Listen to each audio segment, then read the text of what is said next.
magluluto tayo ng merienda. Iri pong aking gagawin ni shortcut. Ito po kasi nung araw ang kapitbahay ko pong si Kasitang mahilig pong maggawa ng kalamay, saka po yung si Kaantang, pagkiyari po yung Nana Upyang. Doon ko po sila nakita mga nagluluto ng mga kalamay ng bata pa ako. Napakasasarap po magluto. Yung lalo-lalo na po yung niluto ng Kaupyang na malabanos, yung kutsinta pong may palamang munggo. Pagkiyari yung Kaantang namin yung sapin-sapin. Kasitang po yung palito po, dun ko po yung natutunan. Eri pong aking gagawin, luto po ng bulakat, luto ng Nueva Ecija. Pagkayari po, pinagsama ko po ng madaling lutuin. Pero yan po yung mga the best kakanin nila. Eri po, pinakulo ko po yung sago sa kairing blanca na may daong pandan. Pagkayari po, lalagay ko na po ring purong gata. Ayan po, inulog ko na po. Ayan po, luto na po yung sago Ayan po, ano na po yung sago.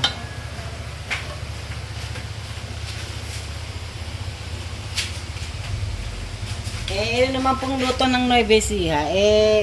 Doon ko po yan nakita pag sumasama ako ni Aling Lerma po doon sa yung po kapitbahay namin sa Ate Lerma na mayapan na din po Kaya ako nga po puro matatanda ata yung barkada ko kasi nga po nung araw nasanay ako sa mga kapitbahay ko matatanda na nanonood ako ng pagluluto. Po latik, niluto ko na po yung isang araw. Ayan po. Niluto na po natin latik. Isasama na po natin diyan. Pagkayari po, lalagay na po natin ring ginawa ko pong parang palitaw. Pero doon po sa Nueva Ecija, nilalagay nila sa plastic tapos po ini-steam. Pinapakulo nila sa nakaplastic sa tubig at ginugunting pag naluto na. Ayan po.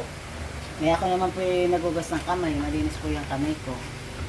Ayan po. Ito po yung pangkain lang namin. Ganyan po. Pag kumukulo na po, ilalagay na po. Shortcut nga po Kasi matagal pa magpakulo. Ito po diretso na. Hindi ka na magugupit-gupit. Lagay-lagay lang po natin diyan. Parang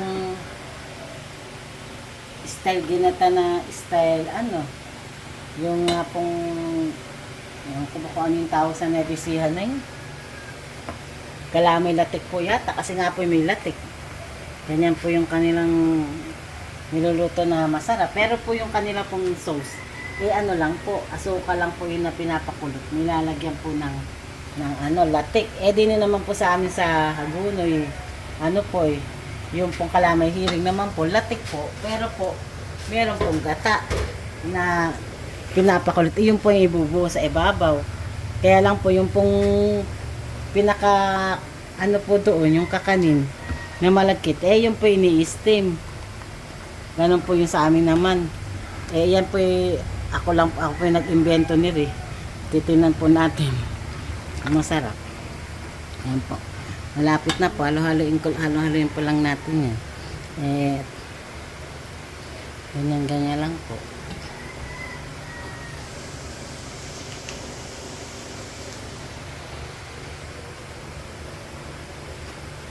Maalaala mo kaya ang ating pagmamahalan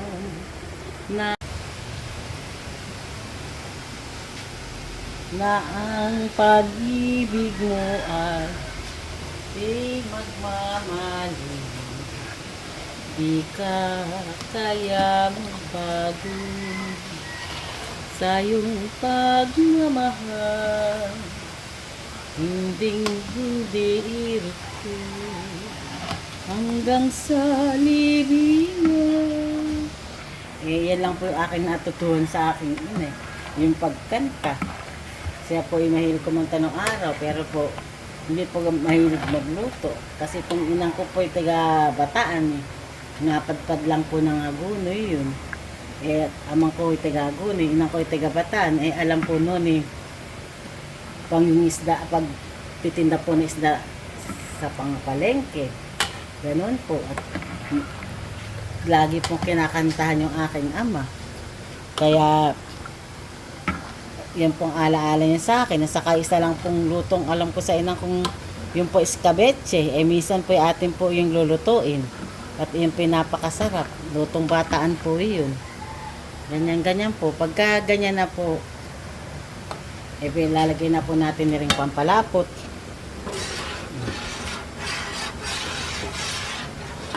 Ayan po. Ganyan po sa amin, sa Bulacan, yung kalamay hiring po, malapot po yun. Kaya po, yung pong pinakaano po, malaputin. Ayan po. At ito po ilalagay natin ng kalahating kilong asukal. Tanta-tsansa lang po rin akin, pero ganyan lang po ako pero bawasan po natin ng kaunti kasi meron akong bibigyan na bawal matamis. Ganyan lang po magluluto niyan.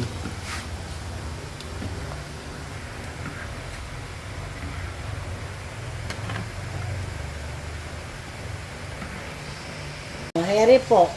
At lalagay na po natin sa lalagyan. Eri po pala, pwede nyo itinde. Pag gusto po nyo itinde, kwentahin lang po ninyo nagastos nyo. Nakikita po yung tubo ninyo. Ayan po, meron pong langka at saka latik. Sinagsama-sama po sago. Para po masarap. At saka po yung dahon ng pandan. Nako, sobrang sarap po.